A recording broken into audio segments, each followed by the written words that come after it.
You know, there's something quite peculiar about the way we experience our minds. We walk around every day, completely convinced that we are the thinkers of our thoughts, the sole captains of this vessel we call consciousness. Yet how strange it is that the thoughts appear in your head without your conscious intention. You didn't deliberately summon them, did you? They simply arose, like clouds forming in a clear sky. The mind speaks to itself, and then another part of the mind listens and believes it has done the speaking. It's rather like reaching into your pocket to find money you don't remember putting there, and then congratulating yourself on making it appear. This peculiar illusion that you are the thinker rather than the witness of thoughts may be the most pervasive and unexamined assumption of human existence. And it carries profound consequences for how we experience suffering, joy, and the very nature of our being. The ancient Eastern traditions recognized this fundamental misunderstanding thousands of years ago.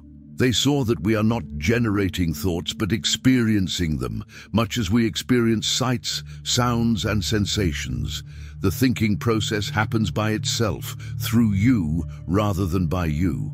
This isn't merely a philosophical curiosity, it's the hidden doorway to a radical kind of freedom that few ever discover. The discomfort you feel when attempting to control your thoughts, that perpetual struggle with unwanted mental chatter, stems from this primary confusion. It's like trying to smooth out waves by pressing them down with your hand. The very effort creates more disturbance. The mind trying to control the mind is the perfect image of a dog chasing its tail, an entertaining spectacle perhaps, but ultimately exhausting and futile. What if the solution isn't found in more control, but in the recognition that the controller is itself another thought? What if freedom lies not in mastering the mind, but in seeing through the illusion that there is someone who needs to master it? I wonder, have you ever noticed that moment just before a thought arises? That infinitesimal space of pure awareness before thinking begins? Perhaps you've glimpsed it during meditation or in moments of being fully absorbed in something beautiful. What did you find in that space? Who were you in that silence before thought claimed to be you? If you've had such moments, I invite you to share your experience in the comments. What was it like to touch, even briefly, that quiet awareness beneath the stream of thoughts? This exploration isn't merely academic, it touches the very heart of what it means to be conscious. In our daily lives, we operate under the hypnotic spell of our own mental activity. We experience a constant stream of inner dialogue, planning, worrying, remembering, judging, and we take it all so seriously, as if these mental movements were solid and substantial. Look closely at a thought. Try to find its edges, its weight, its location. It's like trying to grasp a handful of mist, isn't it? The thoughts appear to be so intimately yours. Yet when you look for the thinker, what do you find? Another thought claiming ownership of all the others. The I that claims to be thinking is itself just another thought that appears within awareness. It's a marvelously convincing performance, consciousness folded back upon itself, creating the sense of a separate self who stands apart from experience. This is what the Zen Buddhists call mistaking the finger pointing at the moon for the moon itself. The thought I am thinking is not the reality of your being, it's merely a description appearing within it. And yet this simple confusion leads to an extraordinary consequence. You come to believe that you are an isolated entity trapped inside a body, peering out at a world that exists separately from you. Consider how this plays out in ordinary moments. You see a beautiful sunset, and immediately thoughts arise. What a gorgeous sunset. I should take a photo. I wonder if others find it as beautiful as I do. In that flurry of thinking, the direct experience of beauty is already becoming a memory, a concept, a story about you witnessing something separate from yourself. The seamless unity of experiencing fragments into subject and object, observer and observed. This fragmentation isn't just philosophical, it's the very root of our existential distress. When you believe yourself to be a separate self, life becomes a constant battle to secure pleasure and avoid pain, to seek approval and avoid rejection, to pursue success and avoid failure. Each thought becomes another brick in the wall that appears to separate you from life itself. Have you noticed the peculiar paradox of human consciousness? The more you try to find happiness by following your thoughts, the more elusive it becomes. It's rather like trying to quench your thirst by drinking salt water. Each sip only increases the craving, yet we persist in the belief that the next thought, the next achievement, the next acquisition will finally bring the fulfillment we seek. Perhaps this explains why, despite unprecedented material abundance, psychological suffering remains so prevalent in our modern world. We've mastered the art of manipulating the external environment, but remain beginners at understanding the nature of our own minds. The recognition of this dilemma is the beginning of a profound transformation. When you start to notice the automatic nature of thinking, how thoughts arise by themselves rather than being produced by you, something remarkable begins to shift. There's a loosening of identification, a spaciousness that opens up around the thinking process. This shift in perception reveals that there is another dimension to your being, one that isn't defined by or contained within the stream of thoughts. Some traditions call it awareness, others consciousness or presence. Whatever the label, it points to that which is aware of thinking rather than the thinking itself. In those moments when you recognize thoughts as events appearing in awareness, like clouds passing through the sky, you touch upon your true nature, which is not a thing or a person, but the open, boundless field in which all experience unfolds. This recognition isn't something you achieve, it's what remains when you cease to be hypnotized by the ongoing narrative in your mind. The journey toward this understanding is both profoundly simple and extraordinarily challenging, because it goes against the momentum of lifelong habit. The mind has been conditioned to believe in its own centrality and solidity. It resists being seen through, much as a dream character might resist awakening, fearing its own dissolution. If you've been following along on this journey of exploration, you might be sensing that genuine freedom isn't found in having better thoughts or more pleasant experiences. It lies in recognizing what you fundamentally are, the aware space in which all thoughts and experiences arise and subside. This channel is dedicated to exploring this timeless wisdom and its practical implications for living with greater clarity, peace, and authenticity. If you find value in these contemplations, consider subscribing to join a community of fellow explorers. In future videos, we'll continue to unpack the nature of mind and consciousness, exploring how these insights can transform our relationship with difficult emotions, enhance our connections with others, and reveal the extraordinary within the ordinary. As we deepen our inquiry, we begin to notice something quite remarkable about the nature of awareness itself. Unlike thoughts, which come and go, awareness remains constant. It is the unchanging context in which all changes are perceived. Thoughts have beginnings and endings. Awareness does not. Thoughts have qualities and characteristics. Awareness is the qualityless background that allows all qualities to be known. This points to a profound understanding. Opposites exist only in the realm of thought. In direct experience, free from conceptual overlays, there is no absolute boundary between pleasure and pain, self and other, inside and outside. These distinctions arise within consciousness but are not inherent to reality itself. It's like the way waves appear distinct on the ocean's surface while remaining, in essence, undivided from the ocean itself. Consider how we experience polarities in everyday life. We pursue happiness by avoiding sadness, seek security by avoiding uncertainty, desire love while fearing rejection. Yet in this very pursuit, we perpetuate the experience of division. What we resist persists precisely because our resistance reinforces the illusion of separation between what we want and what we don't want. What happens when you directly experience an emotion like fear or anger without labeling it, without trying to change it or even understand it? Don't you find that it's no longer the solid, overwhelming force it appeared to be? It becomes a complex tapestry of sensations, energies, and thoughts, fluid, impermanent, and ultimately not separate from the awareness in which it appears. Have you ever noticed that the boundary between pleasure and pain isn't as fixed as we assume? A massage that presses too lightly tickles uncomfortably.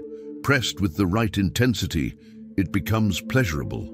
Pressed too hard, it becomes painful. Yet the sensation itself exists on a continuum, with our labels creating the boundaries. What if the same is true for all our experiences? The recognition of this non-dual nature of reality doesn't mean that distinctions disappear. The world doesn't dissolve into an undifferentiated blob. Rather, we see that distinctions exist within a fundamental unity, like different notes in a symphony or colors in a painting. The notes and colors remain distinct while being expressions of a single, seamless whole. This integration of apparent opposites marks a pivotal shift in consciousness. It's the point where the mind begins to transcend its own dualistic structure and glimpses what lies beyond conceptual thinking altogether. It's not that thinking stops, it continues as a functional tool, but it no longer defines the boundaries of who you are or what reality is. The beauty of this recognition is that it returns us to the simplicity and immediacy of direct experience.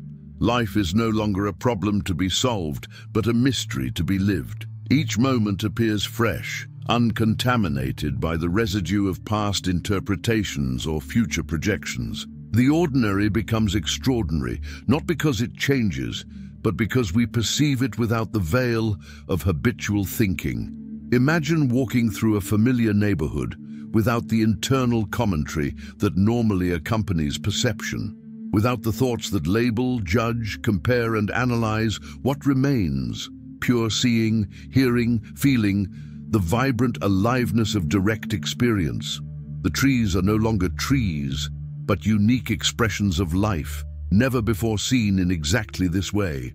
Each face isn't a person you know or don't know, but a living presence, as fresh and new as this very moment. This way of being might sound foreign or even impossible from the perspective of our thought-dominated experience, yet it's actually our most natural state, the way we experience life before we learn to overlay reality with concepts and categories. Children live in this immediacy before language and socialization create the sense of a separate self who stands apart from experience. Returning to this natural state doesn't mean regressing to infancy or abandoning the useful aspects of conceptual thinking. It means holding thoughts lightly, recognizing them as tools rather than truths. It means knowing when to use the map of concepts and when to put it down to experience the territory directly. The integration of this understanding into daily life involves a certain paradox. While recognition of your true nature can happen in an instant, the unwinding of habitual identification with thought happens gradually. Old patterns of thinking and perceiving persist through momentum, like a wheel that continues to spin even after the force that set it in motion has ceased.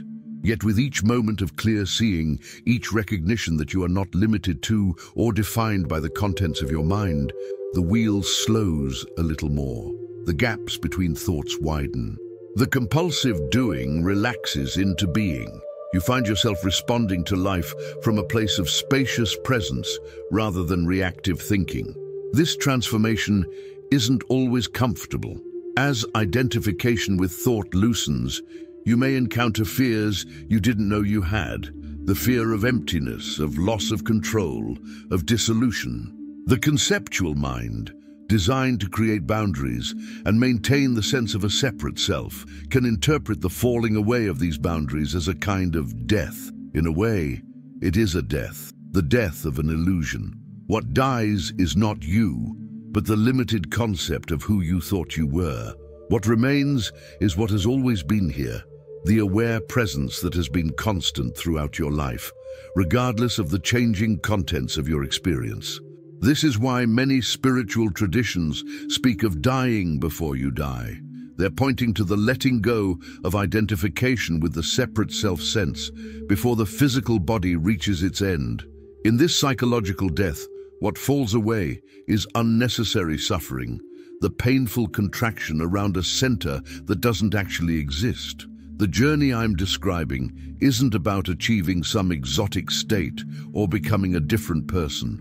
It's about recognizing what's already true, that you are not separate from the life you're experiencing. The seeker is the sought. The one looking for liberation is itself what needs to be liberated from. And yet, paradoxically, even this understanding becomes just another thought if it's held as a mere concept. True freedom isn't found in new beliefs about reality, but in direct recognition that transcends belief altogether. It's the difference between reading a menu and tasting the food, between studying a map and walking the territory. In practical terms, this means that no teaching, including this one, can give you what you already are. Words can only point, like a finger indicating the moon. The finger is not the moon, and no amount of studying the finger will reveal the luminous reality to which it points. At some point, you must look beyond the pointer to what is being pointed at. So where does this leave us in our everyday lives? With jobs to do, relationships to maintain, and responsibilities to fulfill. Does recognizing the illusory nature of the separate self mean abandoning our human roles and connections? Quite the contrary. Freed from the constant preoccupation with protecting and enhancing the separate self, you can engage with life more fully, more authentically. Relationships deepen when you're not constantly filtering interactions through the lens of how they affect me. Work becomes more creative and effective when it's not burdened by the weight of self-concern. Even ordinary activities take on a new dimension when experienced from the ground of presence, rather than through the filter of conceptual thinking. Living from this recognition doesn't make you otherworldly or impractical. It makes you more intimately engaged with the actuality of life, more responsive to what each moment calls for without the distortion of self-centered thinking. The personality doesn't disappear. It continues to function as the unique expression of consciousness that it is, but it's no longer mistaken for who you fundamentally are. This is why those who have realized this truth often describe it as both utterly transformative and completely ordinary. Nothing changes, yet everything is different. The world remains exactly as it is, but your relationship to it undergoes a radical shift. The sense of being a separate entity struggling against life dissolves into the recognition of being life itself, manifesting as this unique human experience. The journey I've described may sound daunting, but in truth, it's the simplest thing imaginable, because it's not about achieving something new, but recognizing what already is. The separate self is a complex, energy-intensive construction maintained through constant thinking. Your natural state, aware presence, is what remains when that construction isn't being actively maintained. This doesn't mean you need to stop thinking or suppress thoughts. It simply means recognizing thoughts as they arise, seeing them for what they are without becoming hypnotized by their content. With this simple recognition, identification loosens naturally, revealing the aware space in which thinking happens. You may encounter resistance along this path. The conceptual mind, whose job it is to make distinctions and create boundaries, may interpret non-dual awareness as a threat to its dominance.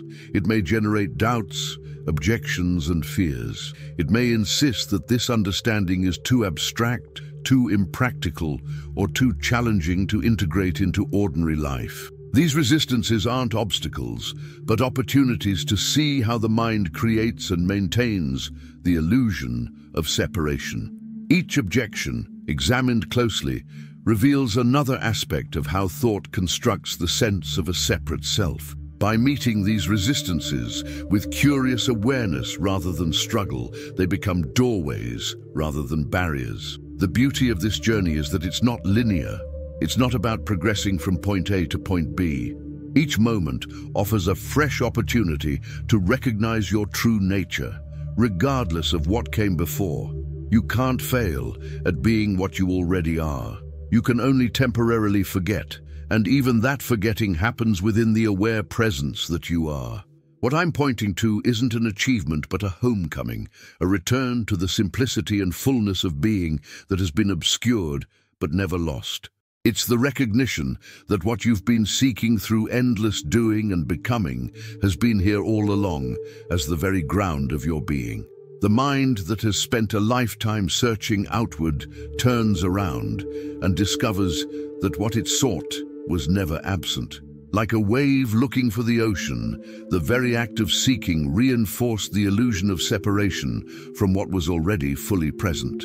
The cosmic joke is that what you are searching for is what is doing the searching. In the end, the forbidden secret about your mind is not really forbidden, nor is it even a secret. It's simply the overlooked obvious that you are not the thoughts about yourself, but the aware presence in which all thoughts, feelings, sensations, and perceptions arise and subside.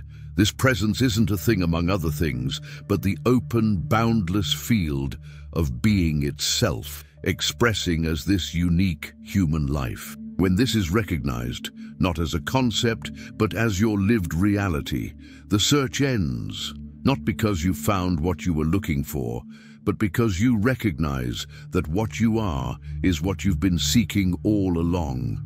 The seeker dissolves into the sought, and what remains is the simple wonder of being, unlimited, undivided, and ever-present. And perhaps the most beautiful part is that this recognition doesn't separate you from the world, but connects you more intimately with all of life. The boundary between in here and out there softens, revealing that the consciousness experiencing this moment is not limited to the body, but is the very fabric of existence itself. You are not in the world is within you, arising as a vibrant, ever-changing expression of the same aware presence that you are.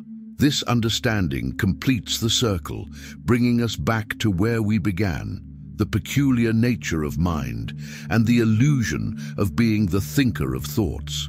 What appeared at first as a philosophical curiosity reveals itself to be the doorway to a profound liberation, not from life, but into the fullness of living as the boundless awareness that you already are. In the recognition of your true nature, the spiritual search transforms from a linear journey toward a future goal into an ever-deepening embodiment of what is already complete. The path becomes the destination, the seeker becomes the sought, and the ordinary reveals itself as the extraordinary it has always been.